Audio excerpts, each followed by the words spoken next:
জয় হিন্দ, জয় ভারত। আমি তুফাজুল ইসলাম, উত্তর দিনাজপুর ডিস্ট্রিক্ট সভাপতি। দেখ, আমাদের উত্তর দিনাজপুরের মধ্যে কানকি হাড়ি চাকুলিয়ার আন্ডারে পড়েন। এখানে আমাদের এই গাড়িটা হলদিয়ার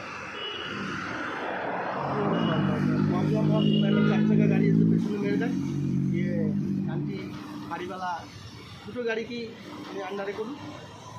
দেখ, আমি এসে ওদের সাথে কথা বললাম, ওনারা কথা বলেছিলেন, আমি এসে কথা বললাম, কথা বললে এখান থেকে ওনারা একটা মুক্তি দিলেন স্যাররা। এখান থেকে আমার বর্তমান শেষ করলাম। তাই আমি ইসলাম একটা সাথে কথা বললাম।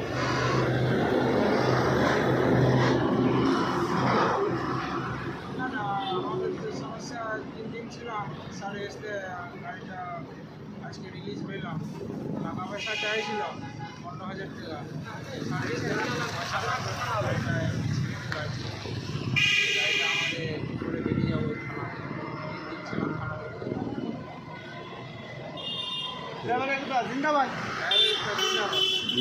ড্রাইভার সব ভাই ভাই একসাথে থাকেন, গাড়িগুলো একটু সেফভাবে লাগাবেন, সাইডে লাগাবেন, আমরা একবার যদি একভাবে যদি আমরা থাকি এভাবে গাড়িগুলো যদি সেটা আমরা নিজে নিজে রাখি, পার্কিং করে রাখি, তাহলে সমস্যা হবে না। আপনারা এইটুকু করে নেবেন। পরবর্তীতে গাড়ি কিন্তু পার্কিং রাখবেন বা হোটেলে রাখবেন বা রোড থেকে 2 হাত নিচে রাখবেন, রোডের মধ্যে রাখবেন না। জয় হিন্দ, জয় ভারত স্যার। জয় হিন্দ, জয় ভারত।